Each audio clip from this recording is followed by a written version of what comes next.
आज मैं आप लोग के साथ शेयर करने वाली हूँ पारंपरिक पीठे की रेसिपी, जो बहुत ही ज़्यादा टेस्टी और हेल्दी होंगे। बिहार में पुष में 5 तरह की पीठे खाने की परंपरा है। आज मैं इसे 2 अलग अलग स्टफिंग में और 2 अलग अलग तरीके से बनाऊंगी, ताकि आपको जो तरीका आसान लगे आप वैसे ही बनाएं। लास्ट में हम पीठे को फ्राई भी करेंगे, जिससे पीठा और भी ज़्यादा टेस्टी और चटपटा बन जाएगा। तो फ्रेंड्स, वीडियो को एंड तक देखें और रेसिपी पसंद आए तो प्लीज़ वीडियो को लाइक, शेयर और मेरे चैनल को सब्सक्राइब ज़रूर कर दें। तो चलिए बनाना शुरू करते हैं पीठा बनाने के लिए सबसे पहले हम स्टफिंग तैयार करेंगे। हम पीठे की 2 अलग अलग स्टफिंग करेंगे, एक आलू की स्टफिंग और दूसरे चना दाल की। आप चाहे तो इसे 5 तरह की स्टफिंग में भी बना सकते हैं। आप चाहे तो इसे खोए की, तीसी की, बादाम की या फिर पनीर की भी स्टफिंग कर सकते हैं। तो सबसे पहले हम चना दाल की स्टफिंग तैयार कर लेते हैं। इसके लिए मैंने 1 कटोरी चना दाल को 4-5 घंटे पानी में भिगो कर रखा था। अब इसे पानी से निकाल लिया है और धोकर अच्छी तरह से साफ भी कर लिया है। अब ये अच्छी तरह से फूलकर सॉफ्ट हो गए हैं, तो हम इन्हें पीस लेंगे। इन्हें पीसने के लिए मैं एक मिक्सर जार ले रही हूँ। इसमें हम चना दाल डाल देते हैं। साथ ही मैं इसमें 2 हरी मिर्च तोड़कर डाल दे रही हूँ। 1 इंच अदरक के टुकड़े को काट कर डाल देंगे और 1 छोटी चम्मच साबुत जीरा डाल दे रही हूँ।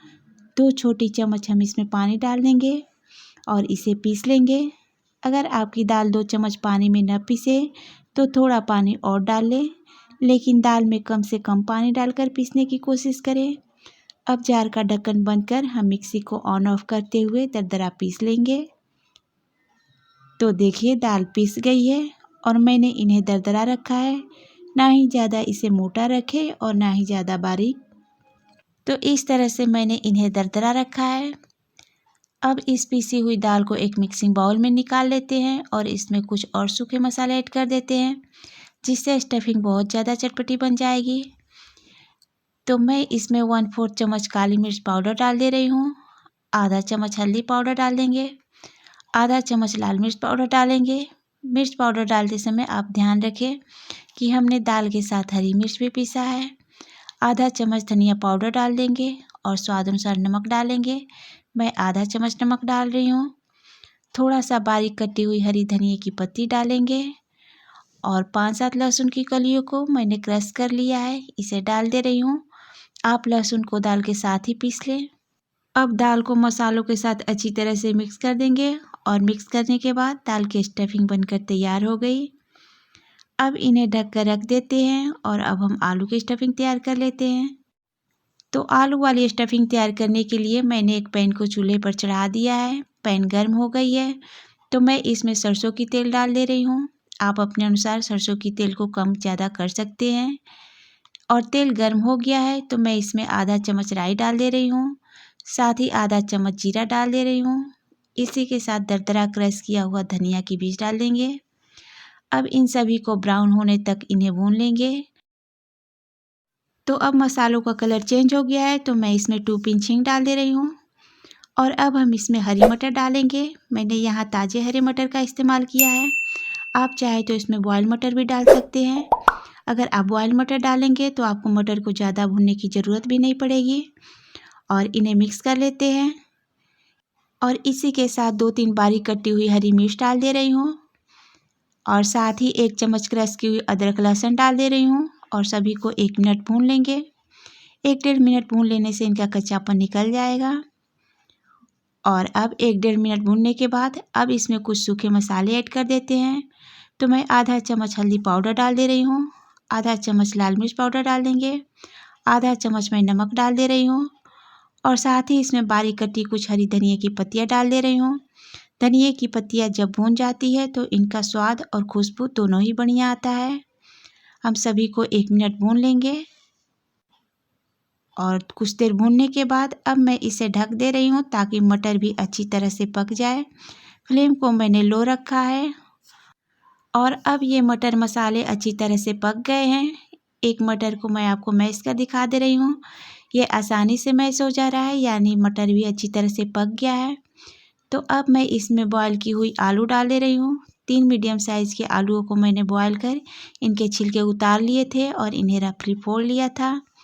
अब इन आलूओं को भी हम मटर और मसालों के साथ मिक्स कर 1 मिनट भून लेंगे। आलूओं के पीस थोड़ा ज़्यादा बड़े रह गए हैं तो इन्हें स्पैचुला से दबाकर इस तरह से फोड़ देंगे।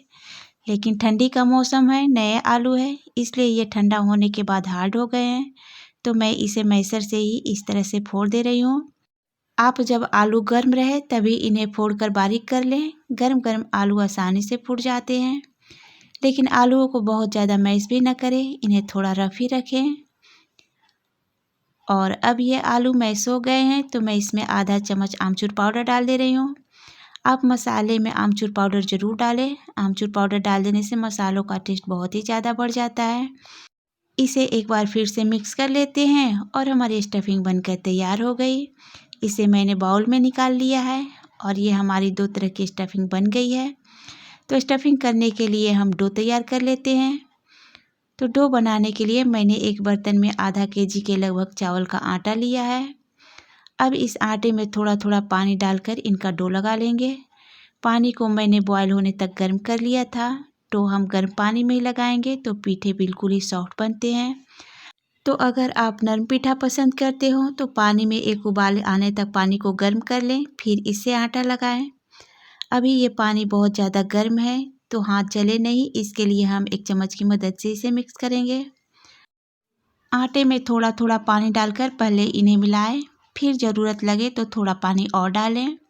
इसमें थोड़ा थोड़ा पानी डालकर ही इसे मिलाएं।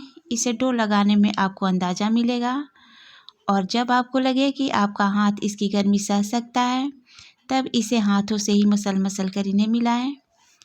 इस तरह से हाथों से मसल मसल कर इन्हें एकदम चिकना स्मूथ बना लेंगे। इसका डो ना ही ज़्यादा सख्त लगाएं और ना ही ज़्यादा नरम, एक मीडियम सॉफ्ट आटा लगाना है इसका। अगर डो ज़्यादा सख्त रहा तो पीठे बनाते समय उसमें क्रैक्स आ सकते हैं और ज़्यादा नरम रहा तो पीठे बन नहीं पाएंगे। तो अब देखिए हमारा डो बनकर रेडी हो गया। मैंने इन्हें इस तरह का नरम रखा है। मैंने इन्हें इतना मसला है कि इसे सेट होने के लिए रखने की ज़रूरत भी नहीं है। तो अब हम फटाफट से पीठे की स्टफिंग कर लेते हैं। पीठे की स्टफिंग करने के लिए सबसे पहले हाथों को धोकर साफ़ कर लेंगे और हाथों पर थोड़ा सा ऑयल लगाकर हाथों को चिकना कर लें। आप चाहे तो ऑयल की जगह सूखे आटे का भी इस्तेमाल कर सकते हैं। अब इस डो में से छोटा सा मीडियम साइज़ का लोइया तोड़ेंगे और दोनों हथेलियों के बीच में घुमाते हुए इसका गोल सा शेप देंगे। अब हम इसके बीच स्टफिंग करेंगे। इसके लिए इसे कटोरी सा शेप देंगे। बीच में इन्हें अंगूठे से प्रेस करते हुए लोइये को घुमाएं। पीठा बनाना बहुत मुश्किल काम नहीं है, बस थोड़ा सा प्रैक्टिस की ज़रूरत होती है। 1-2 पीठा बनाने के बाद आपके भी पीठे सुंदर बनने लगेंगे। तो मैंने इन्हें कटोरी सा शेप दे लिया है। इनके किनारों को मैंने ना ही ज़्यादा मोटा रखा है और ना ही ज़्यादा पतला। अब इसमें अपनी ज़रूरत अनुसार दाल वाली फिलिंग डालेंगे और अब इस पीठे को दोनों तरफ से हल्के से प्रेशर के साथ दबा दें। इसके मसालों को अच्छी तरह से सेट कर देंगे। तो देखिए कितनी आसानी से पीठा बन गया। हो सकता है आपका पहला पीठा ना बन पाए, लेकिन 1-2 पीठे बनाने के बाद आपके पीठे भी सुंदर बनने लगेंगे। इसे मैं प्लेट में रख लेती हूँ और अब मैं आपको एक और पीठा बनाकर दिखा देती हूँ। इस तरह से एक मीडियम साइज़ का लोइया तोड़े, इसे हथेलियों के बीच में रोल कर इसे स्मूथ बना लें। फिर इस तरह से इन्हें कटोरी का शेप दें, बिल्कुल वैसे ही जैसे पराठे की स्टफिंग करते हैं। अब मैं इसमें आलू मसाले भर लेती हूँ। इसकी स्टफिंग आप अपने अनुसार कम ज़्यादा कर सकते हैं। हमें पीठे को पूरा बंद नहीं करना है, इसलिए इसकी स्टफिंग थोड़ा ज़्यादा भी कर सकते हैं। इन्हें दोनों तरफ से हल्का सा दबा दें और मसाले को अंदर कर दें। तो ये हमारा दूसरा पीठा भी बन गया। तो इस तरह से मैंने सारे पीठे की स्टफिंग कर ली है। अब इन पीठों को हम 2 तरीक़ों से पकाएंगे। आलू वाले पीठे को मैं स्टीम करूँगी और दाल वाले पीठे को मैं बॉयल करूँगी।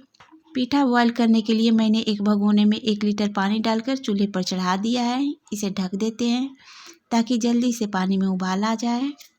और अब पानी में उबाल आ गया है तो मैं इसमें 1 चम्मच ऑयल डालकर मिला दे रही हूँ।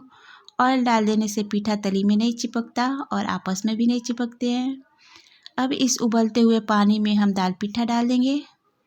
तो आप सोच रहे होंगे कि पीठा पूरी तरह से बंद नहीं है तो कहीं दाल बाहर ना निकल जाए, लेकिन आप परेशान न हो। जैसे ही हम पीठे को उबलते हुए पानी में डालेंगे, दाल अपने आप सेट हो जाएगी। बस पीठा डालते समय एक बात का ध्यान रखें कि पानी में अच्छी तरह से उबाल आ रहा हो, तभी आप पीठे डालें। इसके ऊपर मैं इस तरह की छेद वाली थाली रख दे रही हूँ। इस थाली को भी मैंने ऑयल से चिकना कर लिया है। इसके ऊपर हम आलू पीठा रखकर स्टीम करेंगे। इस तरह से हम एक साथ 2 तरह से पीठे बना सकते हैं, जिससे हमारा समय और गैस दोनों की ही बचत होगी। अगर आपको आलू पीठा बॉयल कर पकाना हो तो इसके किनारों को आप खुला न रखें। इनके किनारों को अच्छी तरह बंद करने के बाद ही इन्हें बॉयल करें। अब इन्हें ढक देते हैं और लगभग 10-12 मिनट के लिए इन्हें पकने देते हैं। आंच तेज़ रखें या फिर आप अपने बर्तन के अनुसार फ्लेम रखें। और अब पीठों को पकते हुए 12-14 मिनट हो गए हैं। मैंने फ्लेम ऑफ कर दिया है और देखिए पूरी तरह से ये पीठे पक गए हैं। इनका कलर चेंज हो गया है और ये ट्रांसपेरेंट से दिखने लगे हैं। अंदर का आलू तो पका हुआ है ही, ऊपर से पीठे भी पक गए हैं। और अब हम बॉयल हो रही पीठे को देख लेते हैं। तो देखिए ये पीठा भी पक गया है। इसके अंदर का दाल भी जैसे का तैसे है, ये पानी में बिखरे नहीं है। तो अब हम इन्हें भी एक एक करके पानी से बाहर प्लेट में निकाल लेंगे। तो मैंने इन्हें प्लेट में निकाल लिया है और ये हमारा 2 तरह का पीठा 2 तरीके से एक साथ और एक समय में पककर तैयार हो गया है। थोड़ा सा इनके कलर में अंतर आया है, बाकी दोनों ही पीठे अच्छी तरह से पक गए हैं। अब इस पीठे को चटनी या आलू की सब्जी के साथ खाया जा सकता है, लेकिन आप इसे फ्राई कर खाना चाहते हैं तो इसमें तड़का भी लगा सकते हैं। तड़का लगाने के लिए इन्हें छोटे छोटे पीसेज में काट लेंगे।